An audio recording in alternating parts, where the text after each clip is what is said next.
Welcome to the video. This is Ryan Knows Tech from techinform.us, the site you'll be looking at the next few minutes. And today's video is regarding two automobile companies and two technology companies, BMW and Tesla, AT&T and NVidia. Today, two pieces of information has been released, leaked, whatever.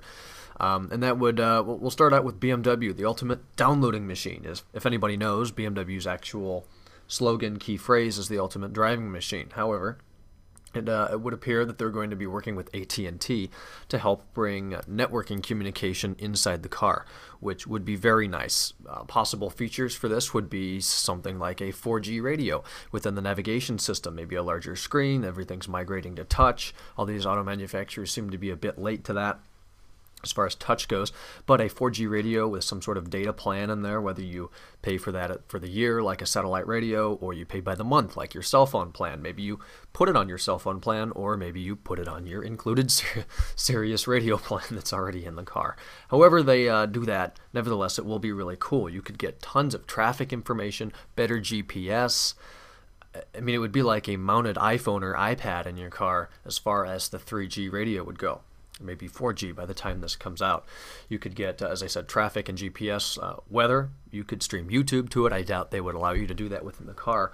But very cool technology, and I'm glad BMW and AT&T are hooking up to work together on this. Two of my favorite companies here that would be very interesting to see. So any date, my guess is as good as yours. I would say within the next year. It shouldn't take all that long to implement the software to work with the hardware that already exists. To make this pretty cool. But then for BMW to roll it out, it'll probably be in later generation F10 5 series, which is new as of this year. The next 3 series predicted to come out in 2012. I'm sure they'll have it by then. The CS concept, what may be the 8 series should be coming out with it. The new 6, I'm sure that'll have it. The new X5, probably the next generation, as well as the X3, X1, not in the US, and probably in the Z4 later, because they usually don't touch the little coupes as much. Could be in the M package of the new 5 series, the F10M, which is expected next year, or actually this year, later this year, but it will be interesting over the next few months. Now, from NVidia and Tesla. This post is not off my site. It's Techno Buffalo, John Forlakers, or John Rettinger's site here. I happened to see this post, and I thought I'd like to elaborate on it. So credit goes to technobuffalo.com. Link is down below this video. So Tesla is a relatively new company. It's obviously not as big as BMW or anything else. However, it's going to go in one of their new sedans. They're going to be using NVIDIA graphics processors in this sedan. The image here won't load. It says Tegra. I think it is also known as the Model S, which is essentially a 5-passenger sedan. It's just about $50,000, I think, which is relatively reasonable for an electric car. That'll go, I believe, about 150 to 200 miles on a charge. And this car actually has a 17-inch high-resolution display in it. That is, think about it, bigger than an iPad, bigger than a MacBook Pro 13 and 15, obviously. Inch display. It's as big as a 17-inch display MacBook Pro, and I mean, I know that's really obvious, 17 and 17, but just think about that.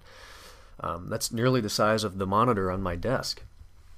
It's response touchscreen, fully intuitive user interface, and that would take a lot of graphics power to run with touch and stuff like that. So NVIDIA, I'm glad to see that over some cheap integrated Intel card. Most of these systems are really slow. Anyone that I've ever used in an American-made car is really slow. The buttons are cheap. It'll be good to see Tesla actually use something that's worth doing with 3D graphics and stuff like that. That'll look really cool from NVIDIA. And I do like NVIDIA. NVIDIA is responsible for making a lot of the great chipsets in Macs as well as tons of PCs. But yeah, there it is, Model S. But that should be very nice to see in the Model S. Any date on this? Who knows? I have never seen a Model S. The only Tesla I've ever seen is the sports model, whatever that's called. I should know that. Tesla Roadster, I don't know, whatever it is. Seen that, nice car. And it'll be exciting to see this. So maybe at the 2010 or 2011 at this point, Cleveland Auto Show. I always go up to those, film a little bit. They're supposedly going to have a Tesla there. I'm sure they'll have tons of BMWs, but I highly doubt any of them will have this, as it's only about 2 months away in February, I think, late February. So thanks for watching the video, guys. Leave a comment on your thoughts with BMW and AT&T's relationship, as well as NVIDIA and Tesla.